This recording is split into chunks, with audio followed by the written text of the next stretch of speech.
मी दिल्लीमध्ये माझे एक बॅचमेट होता विलास मोरे म्हणून, त्याच्या रूमवर मी राहिला होतो कारण दिल्लीमध्ये राहायचा खूप जास्त खर्च आहे. सो त्या मला वाटतं एक 20 दिवसामध्ये मी विलासच्या रूमवर राहिलो. आणि गंमत म्हणजे खूप जास्त थंडी असते, इतकी भयंकर दिल्लीला थंडी असते की पाण्यात हात घालायची पण परिस्थिती खूप आवड असते. सो त्या रूम मध्ये मला ऍक्च्युली त्या मुलांनी 20 दिवस मी होतो ना, तर ऍक्च्युली मी जेवलेलं मला स्वतःचं ताट पण नाही धुऊ दिलं. म्हणजे सुमित स्वामी म्हणा किंवा तेजस वगैरे होतं, विलास वगैरे होते, त्यांनी मला स्वतःच ताट पण त्यांनीच धुतलं का आजारी वगैरे पडला तर काय करायचं म्हणून. सो ते एक होतं. सो त्यांची एक मला खूप हेल्प झाली. मग आम्ही 3 जण काय करायचो, म्हणजे आम्ही 4 जण टोटल, की माझा मॉक देऊन आलं तर मॉक लावून बसायचो. ते त्यांचा अभ्यास सोडून माझा मॉक लावायचे. भाई साल्या तू इथं असं बोललास बघा, असं बोलायला नाही पाहिजे होतास, हा हे खूप जरा चांगलं बोललास. मी काय करायचं की काही वेळा असं बोलताना असं पुढे वाकून बसायचं खुर्चीमध्ये. मग ते मॉक मध्ये दिसून यायचं ना व्हिडिओ रेकॉर्डिंग असल्यामुळे. मग ते मला सांगायचे की असं बसू नकोस.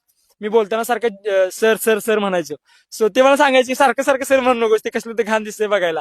सो मग ते असं होतं की मग ते काय आहे ना, आपल्या चुका आपल्याला समजत नाही, समोरच्या आपल्या मित्रांना सांगितलं की जरा चांगलं पडतंय आपल्याला. सो त्या चुका थोड्या मिनिमाइज केल्या.